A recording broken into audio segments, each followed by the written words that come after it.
साथ तो जनाब आईसीसी T20 वर्ल्ड कप में पाकिस्तान तो तीनों मैच जीतकर सेमीफाइनल के दरवाजे पर समझ लें दस्तक दे चुका है, लेकिन भारत के साथ इसके बरक्स हुआ है। भारत की टीम जिसको दोनों इंपॉर्टेंट मैचेस सबसे पहले खेलने थे, पहले पाकिस्तान और फिर न्यूजीलैंड, दोनों ही मैचेस में अब भारत की जो दुर्गत बनी है पाकिस्तान के हाथों और फिर न्यूजीलैंड के हाथों, इस पर पूरा भारत तो हैरान है ही है, वर्ल्ड क्रिकेट भी हैरान है। आज के प्रोग्राम में हम मुख्तलिफ एंगल से जायजा लेंगे कि भारत की इस कारकर्दगी का आखिर क्या जवाब है। क्या इंडियन प्रीमियर लीग जिसमें पैसे की रेल पेल है, वहां खिलाड़ियों को रोबोट बना के इस्तेमाल किया जा रहा है, या फिर भारत की टीम किसी गरूर का शिकार थी, उनकी मीडिया की तरफ खुशफहमी का शिकार थी। बड़ी बड़ी बातें हमने 2017 में भी सुनी थी, इस वर्ल्ड कप से पहले भी सुनी। हर तज्जियाकार भारत को फाइनल की टीम करार दे रहा था, लेकिन ऐसी टीम जो अब फाइनल तो क्या सेमीफाइनल पहुंचने के लिए भी दूसरों के रहमो करम पर है। तो सबसे बड़ी टीम, सबसे बड़ा क्रिकेट बोर्ड, सबसे अमीर क्रिकेट बोर्ड, लेकिन परफॉर्मेंस गरीबों वाली हो चुकी हुई है और अब दूसरों की तरफ देखना पड़ेगा। आकाश चोपड़ा जो कि बहुत बड़े क्रिकेटर भी रहे हैं और अब ऑब्वियसली यूट्यूब पे बहुत बड़े तज्जियाकार माने जाते हैं, उन्होंने पहले दिन तो ये गाना गाया था कि ये कब हुआ, ये कैसे हुआ, लेकिन आज वो कह रहे थे जी राहत फ़तेह अली खान का कौन सा गाना था, रज़ा कलीम हमारे साथ मौजूद है। रज़ा कौन सा गाना गा रहे थे? से जो टूटे कोई सपना जग सुना सुना लगे, तो मेरे ख्याल से गाने का के ही दिल बहला सकते हैं। अब मेरे ख्याल से उनके पास कुछ बचा तो है नहीं इंडिया के पास। जैसे आपने बोला, हमेशा ये सिचुएशन होती थी कि इंडिया हमेशा स्टार्ट से फ्लाइंग स्टार्ट लेता था, नॉकआउट्स में जाके हमेशा वो चौक करते थे, लेकिन अब की दफ़ा पहले ही मैच से चौक करे। और मेरे ख्याल से वो जो पाकिस्तान से हरा के जो हारने से जो उनको डेंट लगाया ना उनकी कॉन्फिडेंस को, ठीक है, वो इतना मोराल उनका डाउन हो गया, वो वहीं से उठ नहीं पाया। असल में हमें चूंकि अच्छे गानों की सुनने की आदत पड़ी हुई, तो मुझे गाना थोड़ा सा मैं करेक्शन करता हूँ, ये क्या हुआ, कब हुआ, कैसे हुआ। या आकाश चोपड़ा भी पूछ रहे हैं, ये भारत का पूरा जो क्रिकेट फटैनिटी है वो पूछ रहा है। पहले आपको रिपोर्ट दिखा देते हैं, कल न्यूजीलैंड ने भारत को 8 विकेटों से आउट क्लास किया है और इस मैच में भारत की बैटिंग बुरी तरह नाकाम रही और बॉलर्स को तो बिल्कुल न्यूजीलैंड ने कोई मौका ही नहीं दिया। आलिया रशीद हमारे साथ मौजूद है, सीनियर स्पोर्ट जर्नलिस्ट। जैसे आकाश चोपड़ा ने पहले मैच में कहा था भारत के खिलाफ, ये क्या हुआ, कैसे हुआ, और पत्नी आगे मुझे गाना पूछना याद नहीं, लेकिन आलिया ऑन सीरियस नोट, सबसे बड़ी टीम, सबसे बड़े मैच विनर्स और टूर्नामेंट से पहले हर तज्जियाकार के मुंह पे भारत और भारत की तमाम बड़े खिलाड़ी, आपके ख्याल में what went wrong for India? I think जो पाकिस्तान ने उनको हराया, जो उनके लिए इंतहाई अनएक्सपेक्टेड था, और जिस तरीके से हराया 10 विकेटों का, उसके बाद फिर उनके पास और कोई गुंजाइश नहीं थी। वो उससे उनका कॉन्फिडेंस जो है इंडिया की टीम का, वो लगता है कि मुकम्मल तौर पे शैटर हो चुका है। तो उसके अलावा जो कल मैच था गफार, वो उसमें अजीब व गरीब चीजें हमें नजर आ रही थी। बॉडी लैंग्वेज तो चलिए छोड़ दीजिए ना, कि वो खुद ही मान लिया कप्तान ने कि हम जो है वो उतने बहादुर नजर नहीं आ रहे थे, उतने कॉन्फिडेंट नजर नहीं आ रहे थे।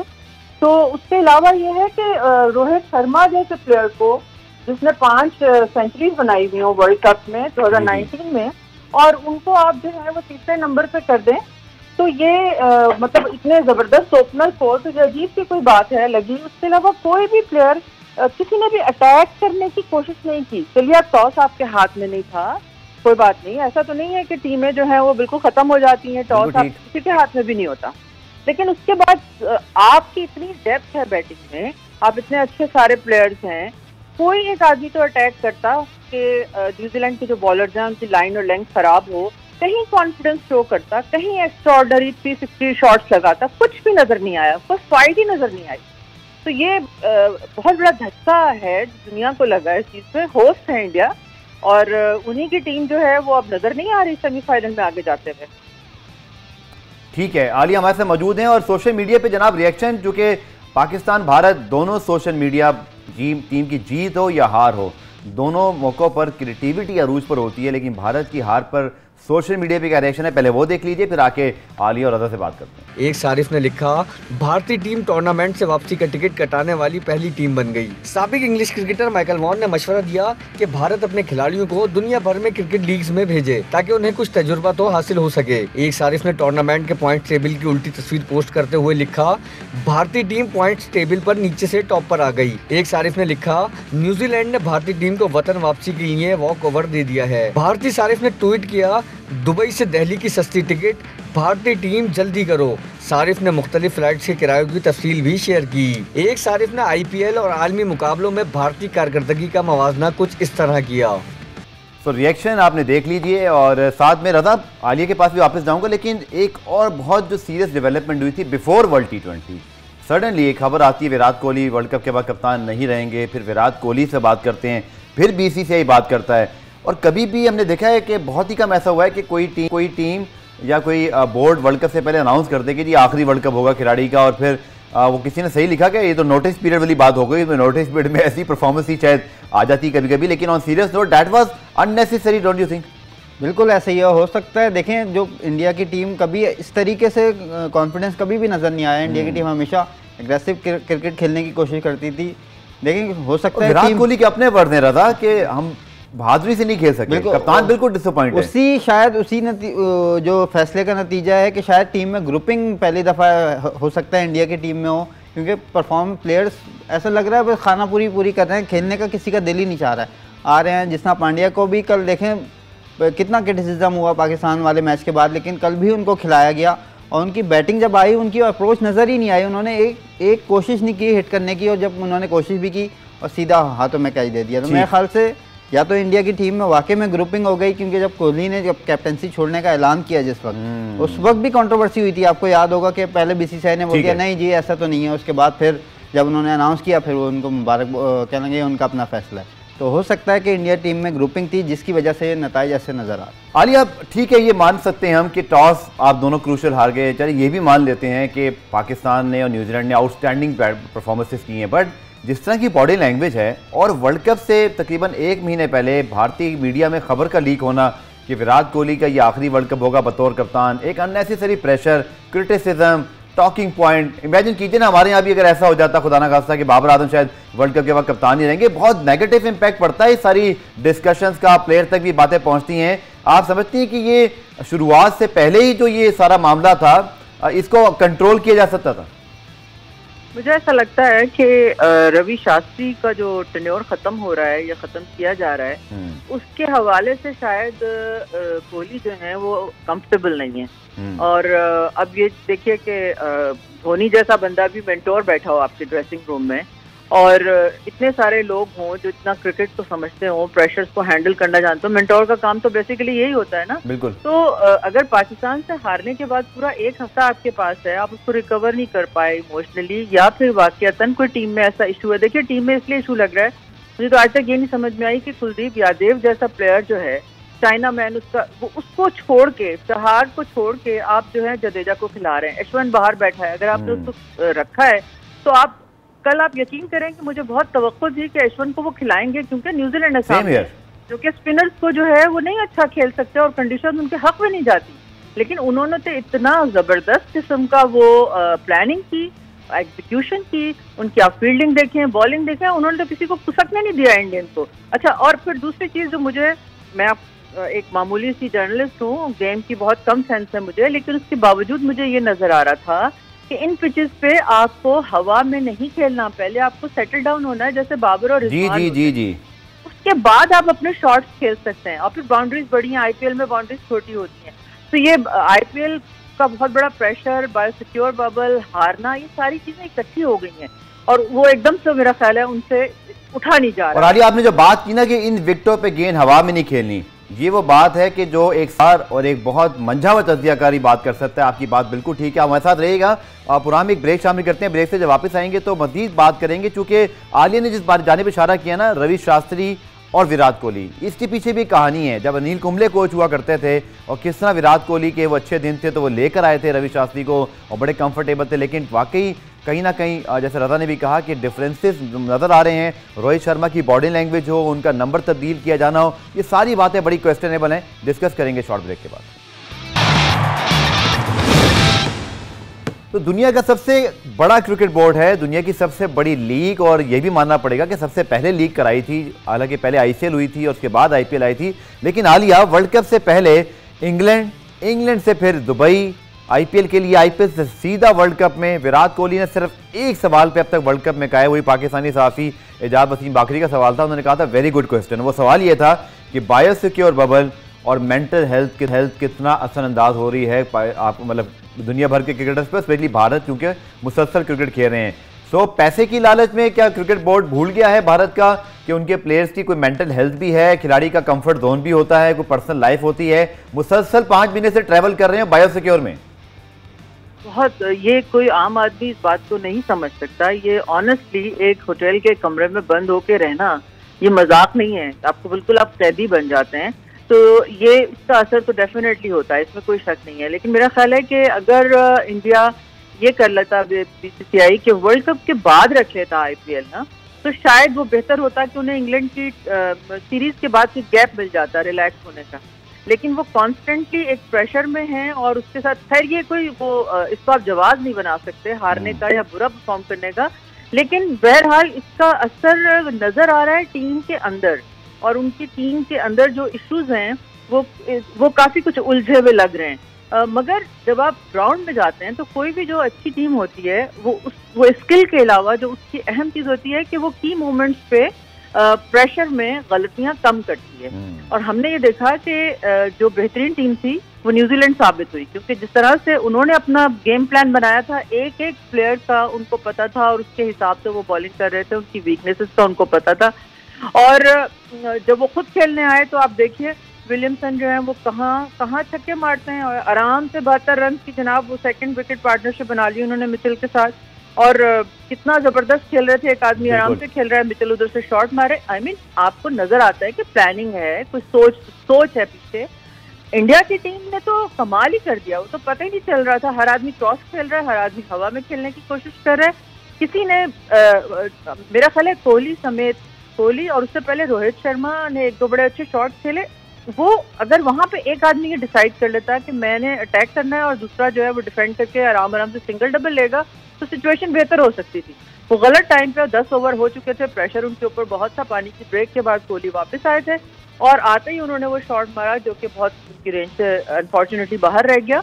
तो खैर ये क्रिकेट में होता है, मगर अब इस आगे देखना है इनको, क्या ये तीनों मैचेस जो रह गए हैं इंडिया के, जी। क्या वो इस तरह जीत सकते हैं कि उसके बाद फिर उनको नेट रन रेट जो है। चलिए आलिया, आपने जो बात की ना सेमीफाइनल सिनेरियो के हवाले से, हमारे पास पैकेज है जिसके अंदर पॉइंट्स टेबल और सेमीफाइनल का सिनेरियो मौजूद है। सो अगर मगर की सूरत हाल है, किस्मत अब दूसरों के हाथ में भारत की। लेकिन एक चीज रजा मैं आपसे पूछना चाहूंगा कि आईपीएल सिर्फ 1 हफ्ते पहले खत्म हुआ और उसके बाद हमने देखा कि भारत के खिलाड़ियों को, जैसे आलिया कह रही थी, कि बड़ा मेन इशू है कि आप कंटिन्यूस क्रिकेट खेलते रहें, और उसके बाद ना तो उन्हें मौका मिला जेल होने का, ना उनको मौका मिला कोई कैंप लगाकर पूरी 15 रुकनी टीम को। ये बड़ा टेक्निकल चीज़ है कि आप बेशक जितनी मर्जी लीग खेल रहे हों, लेकिन जो 15 रुकनी टीम होती है किसी मुल्क की, उसको बैठ के प्लान करना होता है, जेल होना पड़ता है। क्यों कैंप लगते हैं? क्यों आप भारत या कोई टीम इंटरनेशनल टूर पे जाती है, हम 15 दिन पहले क्यों जाते हैं? इसीलिए जाते हैं कि वहाँ बैठकर आपका फोकस क्रिकेट पे होता है।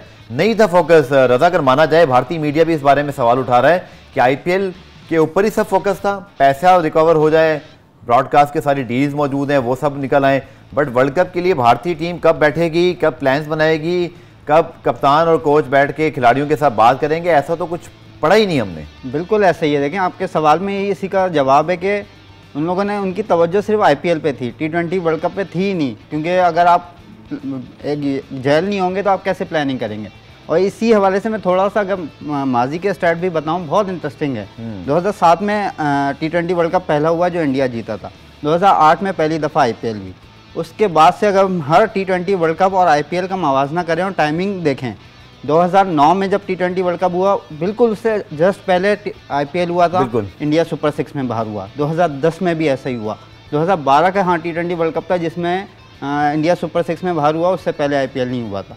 2014 में अगर अब चले जाएं, पहले T20 वर्ल्ड कप हुआ, बाद में आईपीएल हुई थी, तो इंडिया फाइनल तक पहुंचा। 2016 में सेमीफाइनल तक पहुंचा, उसमें भी बाद में आईपीएल हुई थी।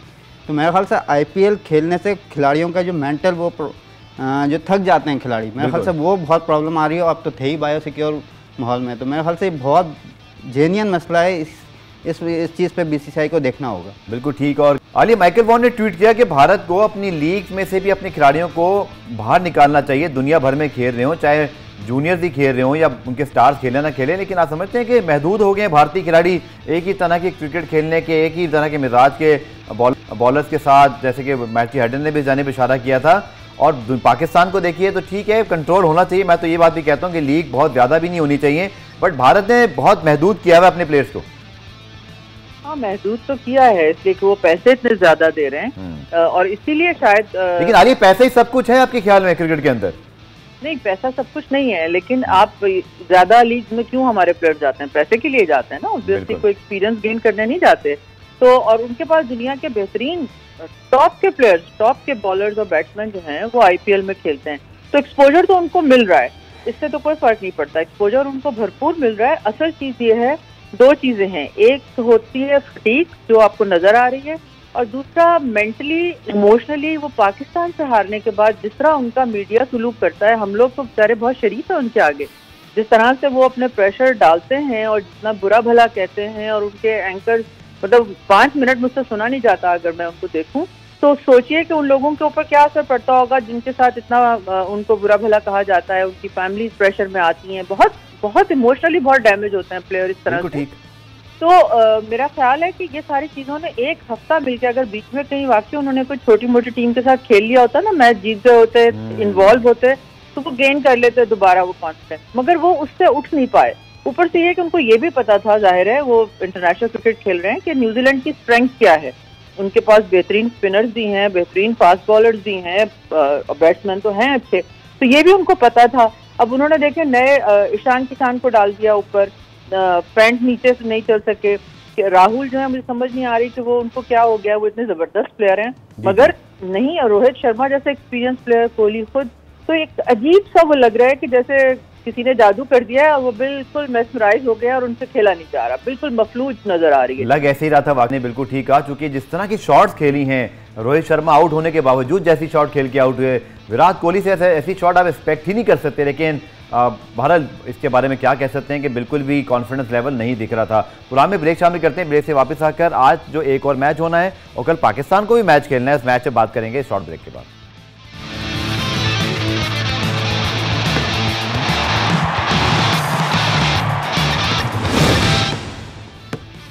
और आज के मैच में बात करते हैं, इंग्लैंड श्रीलंका को मैच खेलना है। इंग्लैंड की टीम 6 पॉइंट के साथ सरफहरिस्त है, श्रीलंका का चौथा नंबर है, सिर्फ उनके पास भी 2 पॉइंट्स है। तो आलिया, श्रीलंका ने कहीं ना कहीं एक प्रॉमिस जरूर शो किया है, मिकी आर्थर इस नौजवान टीम के अंदर एटलीस्ट वो एक इंटेंशन डालने में जरूर कामयाब रहे, लेकिन लैक ऑफ एक्सपीरियंस है। लास्ट मैच भी डेविड मिलर के 2 छक्कों ने उनको जीत से महरूम कर दिया। बट आप समझती हैं कि इंग्लैंड जिस तरह की इस वक्त क्रिकेट खेल रहा है, श्रीलंका उनके आगे कुछ कर पाएगा? जी देखिए, बिल्कुल आपने सही कहा है। श्रीलंका का जो पिछला साउथ अफ्रीका के खिलाफ मैच था, लास्ट बॉल पे वो फिनिश हुआ, साउथ अफ्रीका जीत गया। वो एक्चुअली जीता हुआ मैच था श्रीलंका का, मगर श्रीलंका बहुत अच्छी फाइट कर रही है। आप बिल्कुल ठीक कह रहे हैं, मिकी आर्थर जो उनके ऊपर काम कर रहे थे इतने अरसे से, वो अब नजर भी आ रहा है। मगर जो इंग्लैंड है उसको तो वो इस तरह की एक सुप्रीम फॉर्म में है और एक ऐसी टीम है कि जिसने अपने तमाम पॉकेट्स जो हैं उनको फिल करके रखा हुआ है, वो चाहे टॉप ऑर्डर का हो, चाहे उनका पावर प्ले में खेलने का हो। अल्ट्रा एग्रेसिव उनकी प्लानिंग नजर आती है हमें जब वो पावर प्ले में खेलते हैं। आप देखें कि अगर उन्होंने 126-25 भी चेज करना हो तो वो 8 की एवरेज पे जाते हैं, वो बिल्कुल लिहाज नहीं करते। इस लिहाज से उनके बॉलर्स आप देखें, वॉक्स की लेंथ देखें जो उन्होंने सेट की, कमाल परफॉर्मेंस है इंग्लैंड की। इयन मॉर्गन जो है वो थिंकर नजर आते हैं, बिल्कुल मैनेजमेंट। और आलिया, अगर थोड़ा सा फनी अंदाज से कहा जाए तो इंग्लैंड कुछ अरसे से बहुत ही बदतमीजी क्रिकेट खेल रहा है, बिल्कुल किसी को पास नहीं आने देता। बिल्कुल पास नहीं आने देता। मैं मुझे यकीन है कि पाकिस्तान और इंग्लैंड जो है वो फाइनल खेलेंगे इंशाल्लाह, और अल्लाह करे कि पाकिस्तान जीते। लेकिन इंग्लैंड की जो टीम है आप उसको अंडरमाइन नहीं कर सकते, वो डिजर्व करती है एक्चुअली कि वो वर्ल्ड कप जीते। मगर पाकिस्तान बहुत अच्छा परफॉर्म कर रहा है। हमने भी कल नामीबिया से खेलना है और आई डोंट नो, अभी आपने जिक्र कर ही दिया, मैं आपसे क्विकली इस पे थॉट ले लेता हूं, फिर रजा के पास चलते हैं। डू यू थिंक कि कल कोई तब्दीली हमें करनी चाहिए? देखिए, अगर तब्दीली की बात है ना तो हसन अली और हफीज को कतई ड्रॉप नहीं करना चाहिए, इसलिए कि उनको कॉन्फिडेंस गेन करने की जरूरत है। आगे हमने उनको सेमीफाइनल में भी खिलाना है, फाइनल में इंशाल्लाह खेलना है, तो ये जरूरी है। आपके जो मेन प्लेयर्स जो कि अच्छा परफॉर्म कर रहे हैं ना, जैसे शाहीन शाह आफरीदी हैं, आप उनको रेस्ट दे सकते हैं। मुझे लगता नहीं वैसे कि पाकिस्तान रेस्ट देगा, क्योंकि एक मैच हमारा जीतना अभी भी जरूरी है, तो वो डेफिनेटली जाएंगे। लेकिन अगर देना है तो आप उन प्लेयर्स को दीजिए जो अच्छा परफॉर्म कर रहे हैं। इन दोनों को गेन करने की जरूरत है, कॉन्फिडेंस गेन करने की जरूरत है, और वो किसी वक्त भी वापस आ सकते हैं। दोनों इतने अच्छे प्लेयर हैं, तो कल तो बिल्कुल क्या कहना चाहिए, आराम से जीतना चाहिए पाकिस्तान का, तो कोई ऐसी बात होनी नहीं चाहिए। नामीबिया की अलबत्ता जरूर तारीफ करनी चाहिए लगे हाथों कि उन्होंने क्वालिफाई किया है, और उनके जो कप्तान हैं एरेस्मस, वो भी बहुत अच्छे प्लेयर हैं। बिल्कुल ठीक। उसके अलावा आपको पता है डेविड वीजे जो लाहौर कलंदर वाले हैं, उन्होंने उनकी, मेरा ख्याल है उनके और एरेस्मस की वजह से ही वो यहाँ तक पहुंचे हैं राउंड, ये जो सेकंड नामीबिया की तारीफ करना पड़ेगी, बड़ी सेंसिबल क्रिकेट खेल रहे हैं। आलिया बहुत बहुत शुक्रिया आपका। रजा, ब्रेक से पहले आपसे भी सवाल के चेंजेस के हवाले से दो तरह की, जैसे आलिया ने बिल्कुल ठीक कहा कि अगर आपने इन प्लेयर्स को, अपने टॉप प्लेयर्स को बड़े मैचेस में खिलाना है, क्योंकि खेलेंगे मेरे ख्याल में हसन भी और हफीज़ भी, तो फिर इनको शायद रिदम मिल जाए कल, और हम शायद, मेरा तो ये ख्याल है हमें शाहीन को रेस्ट कराते हुए ज़्यादा सोचना नहीं चाहिए। हमारे पास अच्छे बॉलर्स मौजूद हैं और हम थोड़ा सा कॉम्बिनेशन ट्राई आउट कर सकते हैं।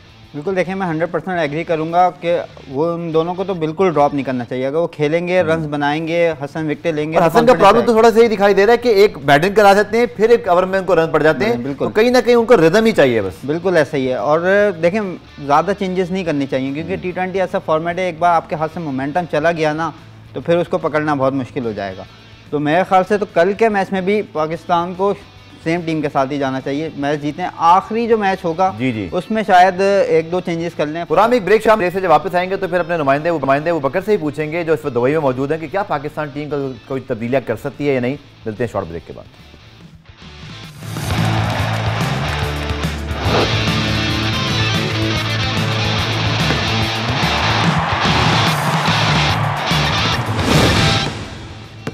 प्रोग्राम के आखिरी सेगमेंट में खुशामदीद, और हम बात करते हैं पाकिस्तान और नामीबिया के दरमियान कल मैच खेला जाएगा। हमारे नुमाइंदे अबू बकर बिलाल इस वक्त दुबई में ICC अकेडमी में मौजूद हैं, जहाँ पाकिस्तान टीम प्रैक्टिस कर रही है। अबू बकर, ऑब्वियसली बहुत सारी डिबेट हो रही है इस चीज़ पर कि 3 मैचेस हम जीत चुके हैं, तो खिलाड़ियों क्या रेस्ट करवा लें, कुछ चेंजेस कर लें, क्या खबरें आ रही है कैंप से?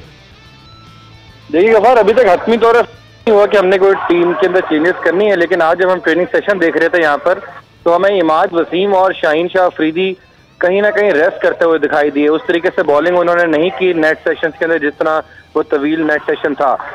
काफ़ी कुछ चंद बॉलें की शाहीन शाह अफरीदी ने, और इमाद वसीम भी हमें आज जो है वो रेस्ट करते हुए ही कैंप के अंदर दिखाई दिए। तो हो सकता है कि शाहीन शाह अफरीदी को बर्डन की वजह से रेस्ट दे दिया जाए नामीबिया के खिलाफ, लेकिन अभी तक पाकिस्तान की टीम ने हतमी तौर पर जो है इस हवाले से। तो बकर, अगर कोई रेस्ट होता भी है तो आपके ख्याल में किन प्लेयर्स को आजमाया जा सकता है कल के मैच में? देखिए, वसीम जूनियर और मोहम्मद नवाज जो हैं उनको आजमाया जा सकता है। शदाब इमाद वसीम की जगह हम देख सकते हैं कि नवाज को शायद टीम में जगह मिले फाइनल 11 में, और शाहीन शाह अफरीदी जगह वसीम जूनियर को। हसन अली और मोहम्मद हफीज जो कि अभी तक हमें आउट ऑफ फॉर्म नजर आ रहे हैं, लेकिन पाकिस्तान की टीम के कैंप से ये खबरें आ रही हैं कि इनके ऊपर मजीद एतमाद किया जाएगा, और जो इनकी फॉर्म मतलब एतमाद किया जाएगा और उनको रोहित शर्मा की तरह ओपन से नंबर 3 पे नहीं लाया जाएगा, ये कहना चाह रहे हैं आप? जी जी बिल्कुल, इनको भरपूर एतमाद दिया जाएगा। हफीज आज हमें कॉन्फिडेंट भी दिखाई दिए, जाते हुए मीडिया के जो लोग यहाँ पर थे उनसे मिलके गए और पूरा एतमाद दिखाई दिए सेमीफाइनल्स के लिए भी। चलिए, बहुत बहुत शुक्रिया वकर आपका। आई थिंक वेरी फेयर, क्योंकि इमाद और नवाज ऑलमोस्ट आइडेंटिकल हैं रिप्लेसमेंट। तो ऑब्वियसली शाहीन का रिप्लेसमेंट तो उसमें कोई नहीं हो सकता, one of the best bowler in the world, but ये वर्कलोड मैनेजमेंट जिसकी हम बात करें IPL की, यहाँ भी कहीं ना कहीं आपको हो सकती है, क्योंकि देखिए है तो फास्ट बॉलर हैं। आई डोंट थिंक सो कि कोई मसला होना चाहिए उनको रेस्ट करवाने में।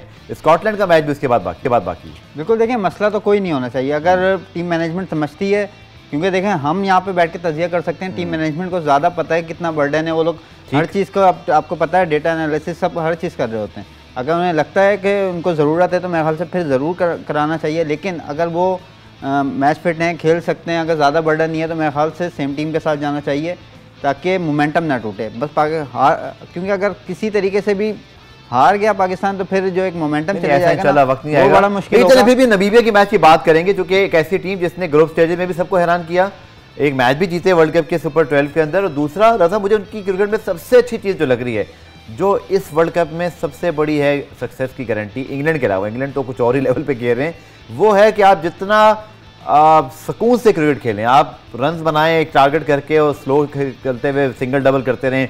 बॉलिंग में भी मैंने उनको देखा है कि वो अपने एरिया से बॉल करते हैं, उनके पास अच्छे बॉलर्स मौजूद हैं। तो Namibia is not sort of team के जिसको आप आते ही मुझे लगता है कि आप उड़ा देंगे, वो आपको इतना मौका नहीं देते, वो शेल में चले जाते हैं, रुकते हैं, डेविड वीसा का जब नंबर आता है तब तक वो एक फाउंडेशन सेट कर रहे होते हैं। So they are playing very smart cricket. Exactly मैं यही कह रहा था, क्योंकि उन्होंने माना कि पहली दफ़ा वर्ल्ड कप खेल रहे हैं, लेकिन उन्होंने जो अपना एक इम्पैक्ट छोड़ा है बहुत अच्छा छोड़ा है, अच्छी क्रिकेट खेली है, टीमों को टफ टाइम दिया है।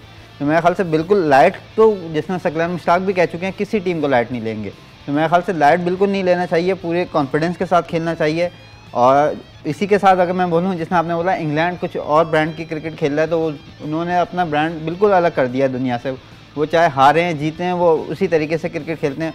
उसको मैचअप करने के लिए तो फिर स्ट्रॉन्ग हिकमत अमली बनानी चाहिए। लेकिन वो अभी आगे की मुझे बड़ी अच्छी याद आ रही है कि 2019 के वर्ल्ड कप तो वो जीते थे, लेकिन क्विकली मुझे याद आया 2017 का चैंपियंस ट्रॉफी का सेमीफाइनल भी पाकिस्तान ने इंग्लैंड को इंग्लैंड में हराया था। तो जब प्रेशर किसी टीम पर हो, बड़ा मैच हो, तो कुछ भी होता है। रज़ा, कोई ऐड चीज करना चाहें आप? मैं यही कहना चाह रहा था कि इस ब्रांड की क्रिकेट में सिर्फ एक यही खतरा होता है, आप खतरा बिल्कुल खतरे में ही खतरा है क्योंकि आप हर वक्त एग्रेसिव क्रिकेट अगर खेलेंगे ना, तो फिर विकेटें गिरेंगी, तो फिर आपके समझने का टाइम आप, तो फिर दूसरी टीम के पास ही मौका होता है। रज़ा, बहुत शुक्रिया। से पहले आलिया मौजूद थी, अबू बकर मौजूद थे, आपका भी शुक्रिया। तो लेट्स सी पाकिस्तान की टीम कल क्या हिकमत अमली बनाती है। लेकिन बड़ी सूरत है ग्रुप 1 और ग्रुप 2 के अंदर Pakistan England looking very comfortable के वो आगे जाएंगे। बाकी टीमों को काफ़ी कुछ एक दूसरे से मैचेस जीतने के अलावा भी डिपेंड करना है। देखिए क्या सूरत बनती है। पुराना रिप्ले देखने का शुक्रिया। कल दोबारा से मुलाकात होगी, तब तक के लिए अल्लाह हाफिज़।